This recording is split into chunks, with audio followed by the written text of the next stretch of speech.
Olá, está começando o Jornal da CUT, Central Única dos Trabalhadores. Nos dias 12 e 13 de novembro, a CUT realizará o Encontro Nacional do Macrosetor Serviço Público, no Hotel Braston, em São Paulo. Maria Faria, secretária-geral adjunta da CUT, fala sobre os objetivos do encontro. O objetivo desse encontro é a gente ter um panorama mais geral do serviço público no Brasil, a sua organização, seu financiamento, suas diversas formas de gestões e ter uma noção, um quadro geral do que é o serviço público e do que são os servidores, sejam eles nas 3 esferas de governo e mais aqueles serviços que também são...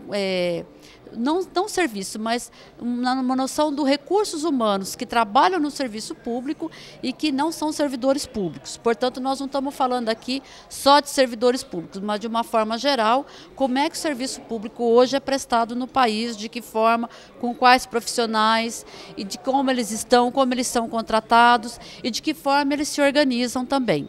Negociação coletiva, de direito de greve, né? Capacitação, qualificação, nós estamos falando inclusive de cargos, plano de cargos, carreiras e salário. Isso significa o quê? Mais do que pensar também a questão salarial, mas a evolução profissional de como é que as pessoas elas são valorizadas naquilo que elas fazem e naquilo que elas se qualificam para fazer e principalmente a finalidade e fim de tudo isso também é garantir que ao discutir o serviço público de forma geral, nós estamos também garantindo a melhoria da qualidade do atendimento do serviço público de forma geral. O presidente da Câmara dos Deputados, Marco Maia, anunciou que pretende colocar em votação ainda neste mês o projeto de lei que acaba com o fator previdenciário.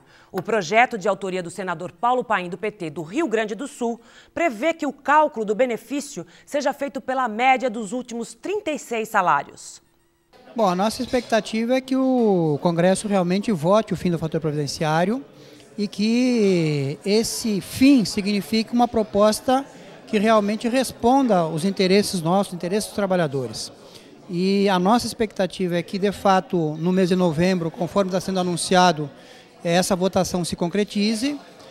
O que ainda nós estamos pendente é saber qual é o conteúdo da proposta que o Congresso votará na medida em que ele acaba com o fator previdenciário. Para nós ainda é incerto qual é o conteúdo.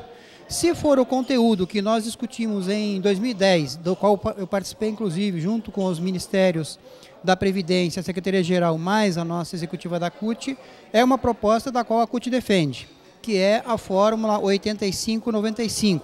Que é esta forma? Esta forma significa que as mulheres somam o tempo de contribuição com o tempo de idade, tem que dar 85 anos. No caso dos homens também a mesma coisa, soma a idade com o tempo de contribuição, chegando a 95 ele se aposenta sem o fator previdenciário. Então, portanto, este é, nesse momento, ainda uma pergunta, uma incógnita que está para nós, qual é realmente a proposta que o governo, ou melhor, que o Congresso votará nos próximos dias, assim como está anunciando. Nós somos contrários ao fator previdenciário. Nós achamos que o fator previdenciário penitencia muitos trabalhadores que começaram a trabalhar mais cedo. E começar a trabalhar mais cedo por uma condição social que o Brasil tem, não por vontade dos trabalhadores que começam a trabalhar ainda criança. Desde que foi instituído o fator, a campanha da CUT é para que ele acabe. Vamos relembrar que ele foi instituído no governo FHC. De lá para cá, e depois do governo Lula, as centrais sindicais, capitaneadas pela CUT, têm estabelecido várias negociações com o governo, com o parlamento, com o objetivo de acabar com o fator. E uma das negociações que nós quase concluímos, foi num caminho de acabar com o fator previdenciário, nós estabelecemos um paliativo de estabelecer o fator de 85-95, que se não resolve todo o problema, mas ameniza, no sentido de depois disso nós conseguimos, num outro combate, num outro momento, convencer o parlamento a acabar de vez com o fator previdenciário que implica os trabalhadores começaram a trabalhar mais cedo, trabalhar mais. Mas tem uma ressalva em relação a isso. Existem membros do governo que querem acoplar a essa proposta do 85-95, aumentar a idade mínima para a aposentadoria, proposta com a qual a CUT não concorda. Nós estamos organizando a nossa central, os nossos sindicatos, para estarmos em Brasília quando da votação, para garantir que se vote a questão do 85-95 sem aumentar a idade mínima. A CUT realizou na última segunda-feira o segundo ato público contra a criminalização das greves pelo Poder Judiciário em Sergipe. Cumprindo ordens do Tribunal de Justiça de Sergipe, a Polícia Militar impediu a continuidade do ato, retirando os equipamentos de som e imagem num ato de truculência e desrespeito às garantias constitucionais de livre manifestação.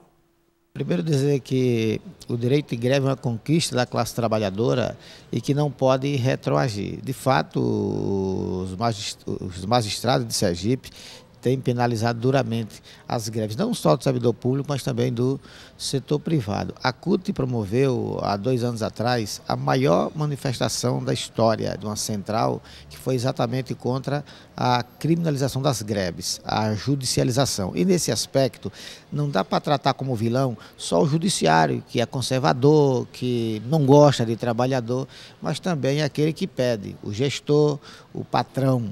E é uma situação hoje insuportável, porque os desembargadores estão concedendo até tutela antecipada. Coincidentemente, no dia de hoje, está acontecendo em Aracaju o Encontro Nacional do Judiciário.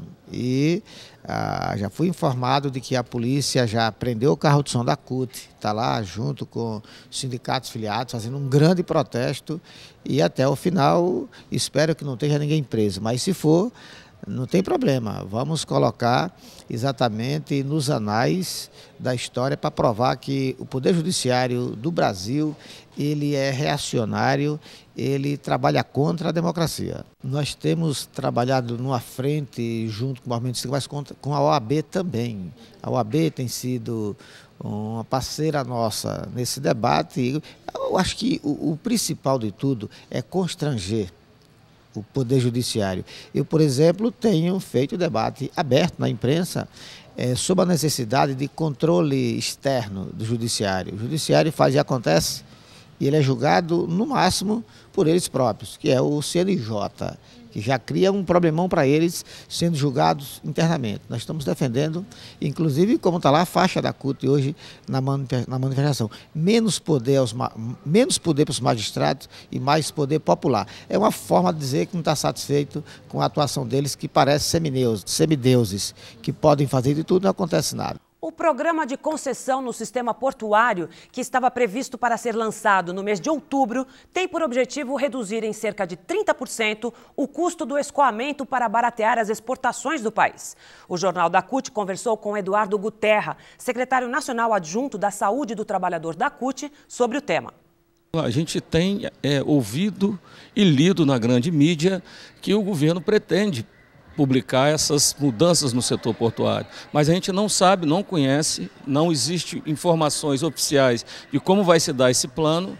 Então há uma ansiedade, há uma expectativa, mas nós não sabemos de fato o que o governo quer fazer com nossos portos. O governo cometeu um grande erro ao ouvir os empresários para moldar ou formatar um pacote do setor portuário.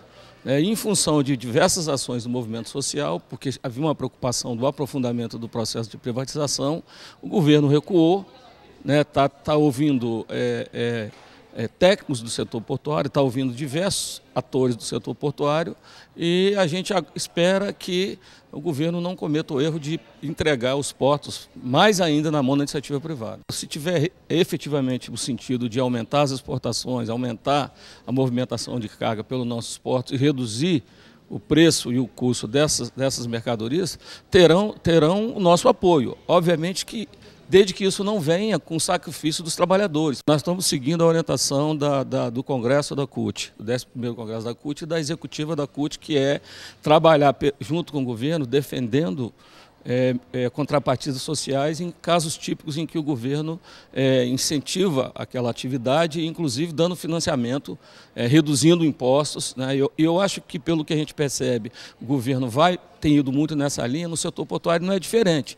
E, obviamente, que nós estamos atentos, o movimento sindical está atento justamente para que nós tenhamos contrapartida social e mais, no caso de novas tecnologias, né, de novos métodos de processamento de carga, que haja amparo social para os trabalhadores, conforme prevê a Convenção 137 da OIT. Portuários de todo o país participam hoje de uma audiência na Comissão Nacional de Direitos Humanos, no Senado, para debater uma solução para o Portos, previdência complementar da categoria que enfrenta problemas de falta de recursos para pagar benefícios dos participantes. Cerca de 11 mil assistidos e pensionistas, incluindo os dependentes, estão sendo prejudicados. A audiência contará com a presença de ministros representando o governo, dentre eles Brizola Neto e Gilberto Carvalho. Foi realizada esta semana em São Paulo a primeira Conferência Nacional de Negociação Coletiva, realizada pela CNM-CUT, Confederação Nacional dos Metalúrgicos da CUT. O evento reuniu mais de 180 dirigentes sindicais de vários estados. O contrato coletivo nacional é um instrumento necessário para combater as desigualdades salariais entre as regiões do Brasil. Um documento com a resolução da conferência será entregue à Secretaria-Geral da Presidência da República. E o Jornal da CUT fica por aqui. Até a nossa próxima edição.